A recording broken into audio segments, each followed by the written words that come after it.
Hello, ladies and gentlemen. Welcome to the 9th video lecture on Tintin in Tibet.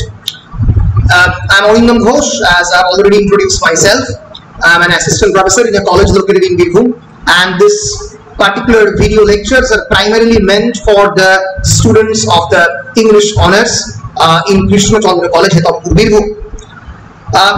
I was in the page number 48 in Tintin in Tibet, and previously we have already seen that how Tintin in Tibet is a graphic narrative with a difference. How this particular graphic novel is different from other Tintin narratives because of its inclusion of Tibetan spirituality, of Buddhist philosophy, because it contains the personal autobiographical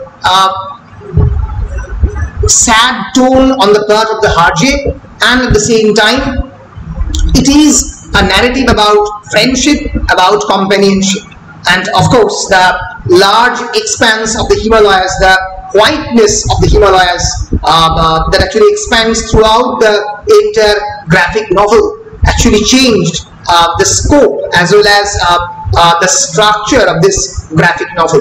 So it's definitely a Tintin graphic novel with a difference, because there is no antagonist, there is no such great villains like Rastapopoulos and others. So this is a story of friendship, this is a story of deep personal turmoil, translating this personal turmoil into a kind of different sort of story of companionship. So definitely this is a narrative with a difference, a Tintin narrative with a lot of differences in it. So previously we have already seen that how Tintin, Captain Haddock and Tharke, they have encountered an avalanche, a great avalanche in the mountain of Himalayas, and finally they have been rescued because of the quick intelligence on the part of Snowy, and they have been rescued perhaps by these Buddhist monks. And Captain Haddock suddenly wakes up from his sleep, deep sleep, and discovers that he is in a different place, a place where he suddenly discovers these two monstrous statues, these two monstrous deities, Buddhist deities rather. Suddenly he also saw a big kite, and boy amongst flying kites, not a very serious occupation, I must say. Captain Haddock asks, they are quite happy while no one seems to be bothering about me. I would better spy out the land. First of all, where are my boots? Where are the boots of mine? Hey, what the hell? Either my feet have swollen or my boots have shrunk. They simply won't. And finally, Captain actually cracked this table because while applying force to the boots, he actually just pushes away this table. Thundering typhoons, that's a good start. It's not a good start at all. And meanwhile, welcome, O travelers, to the monastery of Corbiong. So this is the monastery of Corbiong. Please do remember the name Corbiong, because there can be short questions from this. But I thought there were 3 of you. They say our friend is still asleep, Grand Abbot. He was completely exhausted.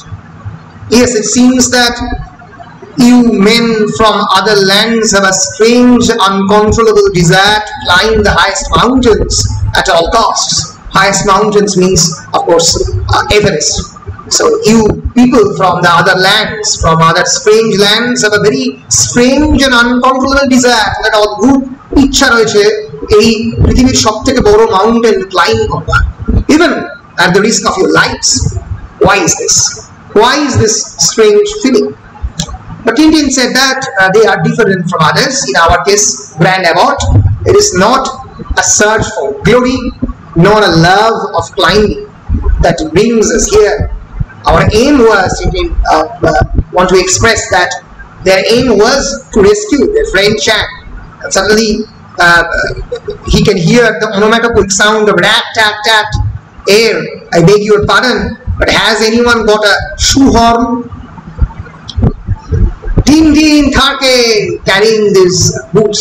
Here arrives Captain, wonderful to see you, and he finally hits himself with his boot, and Tintin as well. Welcome you also, noble stranger, please be seated. Thanks, Air Grand Admiral. So Admiral is a hierarchical, it's a very high position in Navy, in fleet. It's called generally Admiral. Grand Admiral, actually almost equivalent to General or something like that. So, pray continue, young stranger, you are speaking of the real purpose of your journey. And Tintin said, well, Grand Abbot, it's like this. There was an air disaster recently in Nepal in which all the passengers were said to have perished. A friend of mine, a young Chinese named Chang, was in that plane. So Tintin clearly expressed and clearly told Grand Abbot what's the purpose of his visitation, what's the purpose of his visit. Yes, Air Grand Vizier. So Captain is constantly confusing. And just because he saw Chang alive in a dream, this young whippersnapper got a bee in his bonnet about rescuing him. And because he is as stubborn as a mule, he rushed up to Nepal. And I, like the old fool that I am, came trailing after him. আমি যেরকম বোকা এর সঙ্গে চলে এলাম, হাতে জুতো নিয়ে গ্র্যান্ড অ্যাবটের সঙ্গে কথা বলছেন captain Abbott. We tramped for days and days and days. Tramping means walking. Tramp means vagabond. So as a vagabond walks, they also tramp for days and days. We hauled ourselves up vertical rock faces. We hauled ourselves up the vertical faces. We have encountered vertical rock faces. We baked in the sun. আমরা সূর্যের সামনে সেদ্ধ হলাম, and froze in the snow. এবং বরফে গিয়ে fridge করে গেলাম। We tumbled down into the bottomless crevices. আমরা বিরাট বড় বড় গহ্বরের মধ্যে পড়লাম। We were whirlpooled on the head by avalanches. আমরা বিরাট বড় তুষার ঝড়ে এসে whirlpooled হলাম। Worst of all, Air Grand Mufti. It was Grand Mufti. Yet he pinched a bottle of whiskey, only just opened, and the last one I think. সবথেকে খারাপ ব্যাপারটা হচ্ছে, তাকে বলা হয় বিস্ফোরা আর কি, সেটা হচ্ছে যে আমার যে হুইস্কির বোতল সেটাও নিয়ে পালিয়ে গেল ইয়েতি, আমার শেষ হুইস্কির বোতল। And to crown everything, not Grand Tar, প্রত্যেকবার Grand Abbot, Grand Tar, Grand Yeti বলনি, ভাগ্য ভালো। There was as much sign of Chang as there is a hair on his head. তার চুলের মাথার মধ্যে এরকম কোন ধরনের চুল নেই, সেরকম ভাবে চ্যাংয়ের কোনো চুল নেই। What did he say? What is there on my head? So for the sole purpose of searching for your friend Chang, you braved all these dangers, and you would have died had your dog not warned us. And Grand Abbot clearly says that if your dog didn't warn us, then you have died. And he said, well, yes, Grand Abbot. Alas, young stranger, here in Tibet the mountains keep those whom they take, and the vultures make sure that no traces will them. So Grand Abbot is not philosophizing, rather he is giving a practical lesson to the stranger, saying that, young stranger, here in the mountain, in the Himalayan mountain যাকে নেয় তাকে রেখে দেয়, তাকে আর ফেরত দেয় না। And the vultures make sure that no traces remain, and the vultures of Himalayan mountain ensures that no traces of the body of these travelers remain intact. Now such will have been the fate of your friend Chang. This can be the fate of your friend Chang. You will never be able to find the slightest sign of him. There is one anyway, and the other one is going to follow suit, but I will know the reason why. মুঝে একটা তো চিহ্ন রয়েছে, তারপরে বলছে the other one is going to follow the suit, মানে এরপরে যার একটা জুতো তারও এরকম একটা মানে এরকম ভাবে সেই জুতোটা তার পায়ে ঢুকে যাবে। Captain is very much concerned about this shoe. Yes, brave young man, you must abandon all. Never again will you see the friend so dear to your heart. Your wisest course is to return to your own country. Moreover, the rule of the order forbids us to harbor strangers. আমাদের যে rule of the order, আমাদের যে নিয়ম, সেই নিয়ম অনুযায়ী আমরা stranger বা সম্পূর্ণ যারা আগন্তুক তাদেরকে আমরা বেশি মানে আমরা বেশি দিন রাখতেও পারি না। Tomorrow a caravan leaves here bound for Nepal. May I invite you to join it? That's a good idea. A grand Pajan drum, he said. The next morning, caravan Tintin niye chole jabe Nepal বা কাঠমান্ডুর উদ্দেশ্যে। The caravan is ready to leave, noble travelers. Thank you, Reverend Father. We are quite ready. We will follow you. So we are on our way home without Chang. Alas, yes, without Chang. But what could you expect? It was hopeless from the starting in. I always said so. I said that it's a hopeless journey. Great heart, you've forgotten this. Why, it's Chang's scarf. It's really very kind of you. Then the grand lightning actually has his own vision. Whenever he encounters a kind of divine vision, he just flies off from his feet. And suddenly he said, I see the horn of the yak, below the eye a cave, I see a berry. The scarf belongs to him. He's lying on a couch of juniper branches. So he's almost visualizing Chang. Seems impossible, there must be a catch in it. Alas, he's possessed by devils. He has a fever, but who is this approaching him? I cannot see clearly. Now I see better. Ke asche tar dike, ei to asche, ebar to bhalo dekhte pacchi. A photo quick, no one will ever believe us. That a chhori tule ni ei grand about a great lightning je akashe ule ache. Oh, Migao is the local language for the pity too late to snap the flying feather. He came down to that. Quick, tell me, where is Chang? Where is who? Chang, the boy you saw lying on the juniper branches. Where is he? I do not understand what you mean. Please, you left this car. Go on in peace, young traveler. But he saw Chang, obviously ill, but alive. I am sure of it. Tintin, for heaven's sake, surely to goodness, you don't believe in that flying saucer. He was talking a lot of mambo jumbo. Captain said that he is talking completely rubbish things. Do you believe it? And Tintin said, I am certain it was real. So this strong conviction on spirituality, on divine intervention has transformed Tintin a lot from a completely different character to a different one in this Tintin in Tibet. And Tintin said, come on, we must see the Grand Abbot, we must meet Grand Abbot. Master a screw loose, kono ekta screw dhile hoye geche. Captain goes, definitely, he has gone mad. The horn of the yak, there is a mountain of that name, 3 days march from here, near the village of Charbang. Where did he say? What more did he say? Ki bollo?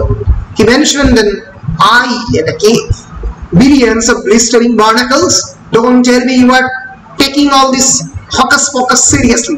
তুমি Grand Abbot maybe hocus pocus কিন্তু seriously নিচ্ছ এটা বলো না আমাকে। You must know, noble stranger, that many things occurred here in Tibet which seem unbelievable to you men of the West. So here this personality of the Grand Abbot is saying that there is something beyond your senses, beyond your 5 senses. There is something extra sensory perception. There is something called an enigmatic space, noumena in the language of Kant. কিছু একটা জিনিস রয়েছে যেটা আমাদের সকলের ক্ষমতার বাইরে। এইটাকে রেকগনাইজ করা, এটা ওয়েস্টার্ন রেশনালিটি, এটা western enlightenment epistemology. Epistemology means জ্ঞান তত্ত্ব। আমরা যে জায়গায় থাকি সেই পার্টিকুলার কালচারের কিছু নিজস্ব এপিস্টেমোলজিক্যাল লিনিয়েজ থাকে। ফর এক্সাম্পল আর বেঙ্গলি এপিস্টেমোলজিক্যাল লিনিয়েজ বলতে আমরা ন্যাচারালি আমাদের এপিস্টেমোলজি বা আমাদের কালচারাল স্ট্রাকচারের মধ্যে এসেনশিয়ালি ফুটবল, এসেনশিয়ালি মাছ, এসেনশিয়ালি এক ধরনের লেজিনেস, আড্ডা এগুলো ঢুকে পড়েছে। টিবেটিয়ান এপিস্টেমোলজির মধ্যে, তাদের জ্ঞান তত্ত্বের মধ্যে eventually spirituality, divine intervention, a sort of enigmatic magical power, এইগুলো ঢুকে পড়ে। কারণ টিবেট মানেই আমরা বুঝি ম্যাজিক, টিবেট মানে হিমালয়, টিবেট মানেই একটা unbelievable land of beauty. So then he described my friend Chang, Yeti, mysterious animal. So Tibet মানেই একটু magical, black magical almost. So then he described my friend Chang lying on a bed of branches He saw someone approaching Chang, and then, as though terrified, he shouted, "Migao." What did he mean by Migao? So Grand Abbot said, "Migao. You are sure you heard all right? The Migao. It is the name given here to the abominable snowman." Abominable means terrible, formidable, Bhayankar snowman. Borof Manush. In Nepal, they call it the Yete or Yeti. Nepal, it is Yeti bole. Here it is Migao. But then Grand Abbot, please do not enter. He is speaking with the strangers. Then it would be better if your friend were dead, for he is a prisoner of the Migao. The Migao never surrenders his prey. Yeti korodin tar shikar korodin surrender kore na. Chang, a prisoner of the abominable snowman, but that's dreadful. We simply must save him, Grand Abbot. We must save him, Grand Abbot. Alas, it is impossible. Grand Abbot says it is almost impossible. Great heart, no one would run such a risky risk with Raji Havana. Very well, I'll go alone if necessary. My friend is in danger. You can't expect me to desert him now. My friend is in great danger. It's not possible for me to leave him alone in the crevices of the Himalayas. And Captain said, "No, you shan't go. You shouldn't go there. Neither alone, thundering typhoons, nor with me.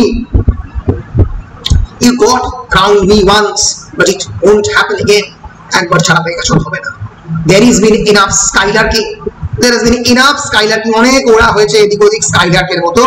I won't have any more. You will come home to Marlin Spike with me, blistering barnacles, and there is an end to it. The affair ends here. He will return with me in the Marlin Spike Hall." Marlin Spike is the house of is the ancestral house of Captain Haddock. But Captain Haddock decides, just where is this mountain they call the Horn of Ea? He is asking. Say something to him, grandfather. Make him give up this crazy idea. He is saying to Grand Abbot that please convince Tintin, and please, so that he completely forgets about this project of rescuing Chang. Near the village of Charbhang, 3 days march from here, after marching from 3 days here, there only a few days ago, a yak was killed by the Migao. There you see, Migao killed a yak. Captain Haddock said, "Listen, Captain, don't be angry with me. I am leaving tomorrow for Charbhang. You go with Thake and rejoin the caravan. You must understand, I can do otherwise. So alright, you do as you please, go as far as you like, and look for this Chang of yours. You can go to Mars for all I care. I'm packing my bags home. You can go to Mars, before someone gets hurt. কেউ না কেউ যদি ক্ষতিগ্রস্ত হয় তারা আঘাত লাগে তার আগেই আমি এই পরিত্যাগ করছি বলে ক্যাপ্টেন নিজেই একজনকে আঘাত দিয়ে চলে গেল। Captain himself impinges a kind of physical assault on the people who are waiting with food with them. So this is Charbhang. 3 days later, a stranger, and Tintin appears here. Hello. Could you take me to the village headman guide to go to Horn of Ea? No one, Caucho, no one. Horn of Ea, Migao. He said, no one will be able to accompany you because there lies Migao. There, look, another one. You little scalawages. Is that what they teach you in school? Impossible. I must be dreaming, Tintin said. Same to you, Chiki. And here appears Captain Haddock. Captain, you here? Yes. So this is called the great bondage, the great bond between Tintin and Captain Haddock. Yes, and you'd be and would you believe it? This bunch of young scamps, they had the nerve to put out their tongues at me. And the Shahos, Captain. But of course, Captain, that's how you greet people in Tibet. That's the way of greeting in Tibet. You don't know, Captain? Now tell me what you were doing here. I thought, oh, you were surprised, eh? Well, you see, I kept the camera. So I said to myself, I'll take it to him. The Grand Piano lent me horses and a guide. Finally, the Grand Piano, that means the Grand Abbot, lent him horses and a guide. How kind of him. And you were going straight back. And, since I'm here, I think I may as well go a little of the way with you. Oh, that would be wonderful, but you haven't found anyone here to take us to the horn of the earth. So you confess that I haven't found anyone so that they can actually take us to the horn of the earth. Horn of the earth? Not go there, Gaucho, not go. Please do not go there. Migao up there, Migao. Last week, Kimkilia, just near village. So he's conveying the message, the little boy, that the Migao, the Yeti, has killed just a yak in the next village in the previous week. Whereabouts? Could you show me? Could you just show me the way? Here, Gaucho, here, Shepherd found yak dead, killed by Migao. And suddenly, Snowy sneaks something. This is it. Look, Captain, we don't need a guide. Snowy will show up the way. He's picked up the scent already. You have been very kind bringing us this far. Run back home now. Goodbye, my friend, and thank you. You not go, Migao, kill you. Goodbye, Tibetans, in Tibetan style. Captain says this, and he shows this one. And then Captain is showing double yak. So off we go to the last lap. And then we can see that Captain is continuing his pantomimic expression. An expression Captain chali jacche. Hey Captain, what's up? Are you coming? Yes, I'm coming. But the young monkey will listen in good manners. The young monkey the next morning, what a hope. You were just going to stumble on the den of this teddy bear, I suppose. It would be a miracle. Teddy bear teddy to a miracle. It would if we had nothing to go on. But thanks to Snowy, we are on the right track.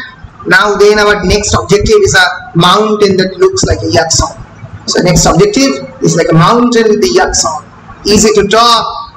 Bola Shahoj in the power shop. There. What did I tell you? See, it's unmistakable. The mountain there, look at the shape. It almost looks like a horn of a yak. Very, I would rather say sharp in nature, the top of the mountain. We must try to arrive at the foot of the mountain at nightfall and make sure our tent is well hidden so that the Yeti will not be able to see us. 3 days later, look here, Tintin. I am getting fed up. Here we have been for 3 days waiting for this confounded Migao of yours to poke his nose out. Besides, poking his nose means not polano. So, Migao এর জন্য বারবার wait করে আছে কিন্তু একবারের জন্য দেখতে পাচ্ছে না. Finally, they will be able to see him, the Migao Yeti, in page 55. The monk, blessed lightning, said, the eye. You remember, Captain? The eye below the horn. We must keep watching the eye. Patience, Captain, patience. Patience. For all we know, we might sit here waiting for 7 years. If I could even have a good smoke. But no, poor delicate little fellow. His nose is so sensitive. I don't mind telling you. And finally they can hear a sound. The Yeti, I can see it. It's just come out from behind the rock over there. I think it finally sees Yeti. It's going, it's disappeared. This is it. Now is our chance. Come on, Captain. Not a moment to lose. What can we do? Go straight to his den to rescue Chang. Come on, hurry. I don't forget the camera. Captain is very brave. Captain is not fearing the Yeti. But what he is interested in is to take a photograph of the Yeti. Think, if you could got a photograph of the Yeti, imagine what a sensation it would cause. It would cause a great sensation if you get some photograph of the Yeti. Stop. You stay here and keep a lookout. If we see him coming back, give a whistle. Okay, remember the photograph. And then he goes out, the entrance to the cave. And finally, he enters into the cave. I should have never let him go alone. I only have nothing goes wrong. And the Yeti comes here. Chang, Chang. Who is there? Who is it? Chang. It's me. Chang, my poor Chang. Tintin. I knew I'd find you in the end. This is a brilliant, absolutely brilliant panel showing the great sort of friendship and companionship. Oh, now often I have thought of you, but you're ill. You were shaking with fever. Come on, we must hurry. Wrap yourself up in anorak, and you will go. No, Tintin, I can't. I haven't the strength to move. Besides, supposing he comes back, there is no danger. One of my friends is waiting outside. Any sign of the Yeti and he will whistle. And finally sees the Yeti and he whistles out. But I don't know whether the sound is seems very prominent to Tintin. Lean on you. Lean on me. Hold tight. You will see. You will manage. And finally, there appears Tintin, look out! And here comes the great monster. For the first time, perhaps, any graphic artist or any comic artist visualizes Yeti in this way, and you can see the size of the feet of that monster. Snowy is just hiding himself. Hell, fire, murder, whatever shall I do? Horror! And Tintin is waiting for the great animal. Action stations, full steam ahead, charge. This is the language of a naval captain. And finally, aura. And finally, the flashes actually goes off. And with the flashes of the camera, the Yeti actually fears a lot, and he departs. And he departs in such a great hurry by completely stumbling upon Captain. Captain, heavens, are you hurt? An atom bomb. An atom bomb. What happened? An atom bomb, wasn't it? Are we all dead? No, it was the Yeti here. Yeti was quick, Chang is there. We must carry him to the camp at once. Yeti was blinded by the flash bulb, but he may come back. 2 hours later, they're carrying Chang. Well, I'd better tell you the whole of my story. I caught the plane from Patna to Kathmandu. It was glorious weather and everyone on board was very cheerful. But shortly before we were due to arrive, we ran into a violent storm. This is the story of Chang. Chang is telling him the story that how he is flying from Patna to Kathmandu, and there he actually caught a great storm. The aircraft was tossed all over the place, and although the crew did their best to reassure us, we feared the worst. Then suddenly there was a terrible crash and I blacked out. When I came to, I was lying in the snow. My legs hurt dreadfully. Wreckage of every description was littered all around me. Everybody was dead except for the wind. There wasn't a sound. Wind shut up. Not a shout, nothing. I was the sole survivor of that horrible disaster. Panic-stricken, I struggled my feet to my feet. I didn't feel the pain. I had only one thought: to get away. At last, at the end of my strength, I found a niche in the rock. There I fainted again. I finally found a shelter in the rock, and there I fainted. How long I remained unconscious, I really don't know. But when I came round, I almost died of fright. Because a terrible monster appeared before me. Whenever if you encounter this monster, you will faint again. In the half light of a cave, an enormous head was looming over me, and 2 gleaming eyes were staring at me. So there again he found this great sound. What a heart-rending cry. You think he was in distress. It's not very surprising. He seemed to become quite fond of me. Chang now tells a very rather heart-tearing story of friendship between Chang and Yeti. It's quite surprising that Yeti perhaps fell in love with Chang. At first he brought me biscuits he found in the wreckage of the plane. Later I lived on the planets and routes he brought back from his nightly prowls. He in fact brought some food for Chang. Sometimes he brought me little animals. It was revolting, but I forced myself to eat them.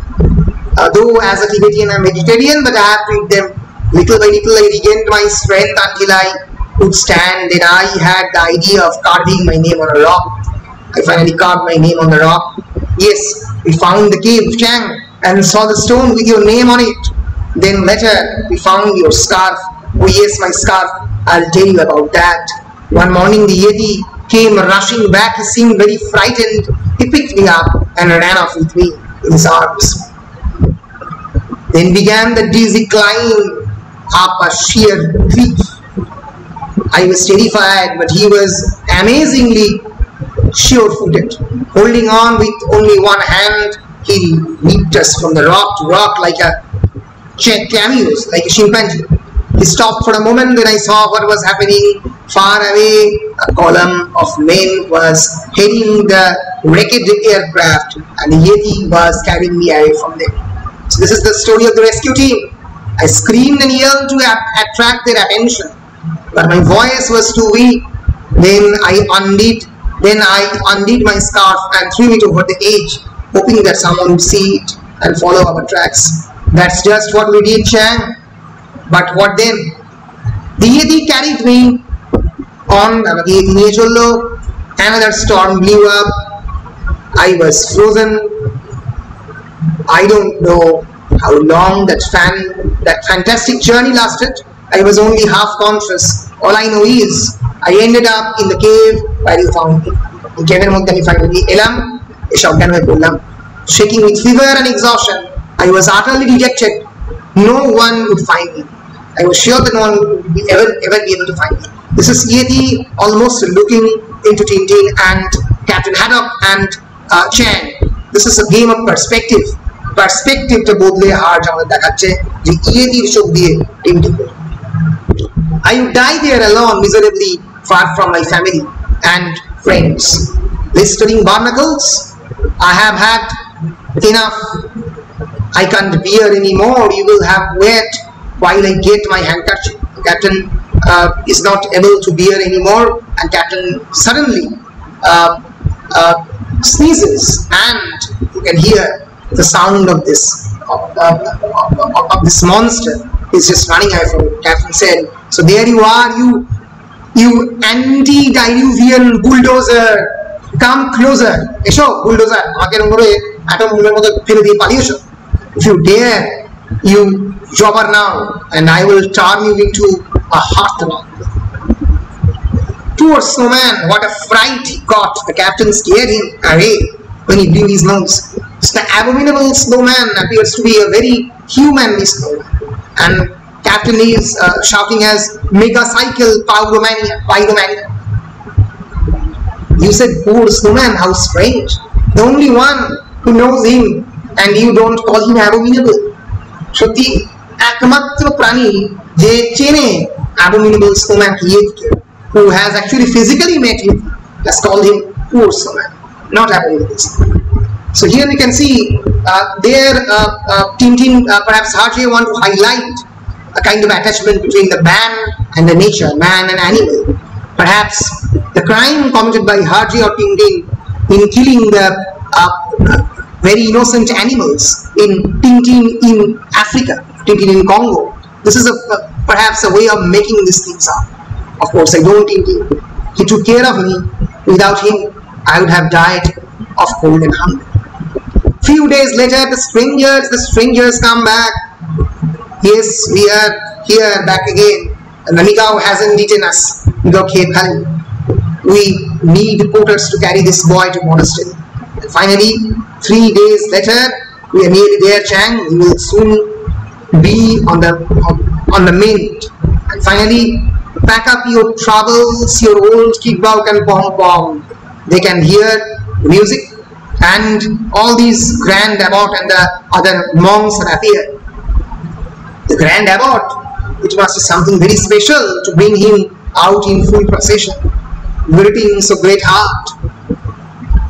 The Grand Abbot said, "Greetings, Tintin, you are a man of great heart. Following our custom, I present you with this scarf of silk.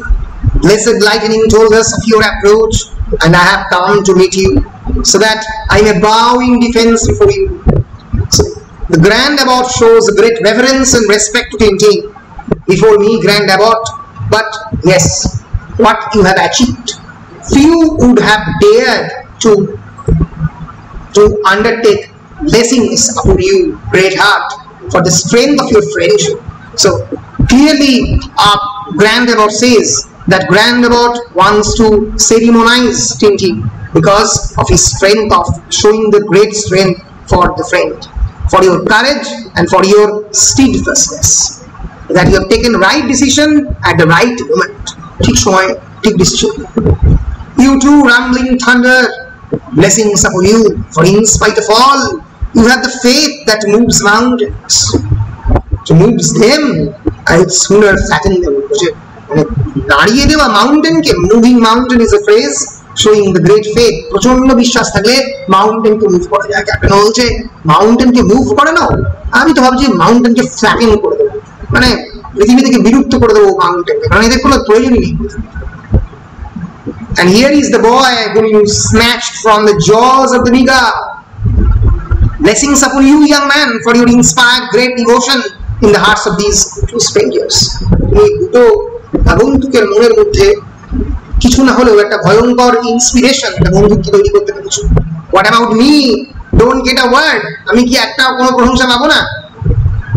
Is that thing a trumpet? I suppose you blow in here. I'm sorry. Captain said. Captain wants to trumpet it, wants to blew it out, and he just blew it out. Prochondo sound producer. A week has passed. They're trying to return from the Himalayas. How are you feeling now, Chang? Much better, good rest, and being so well looked after. I'm completely recovered.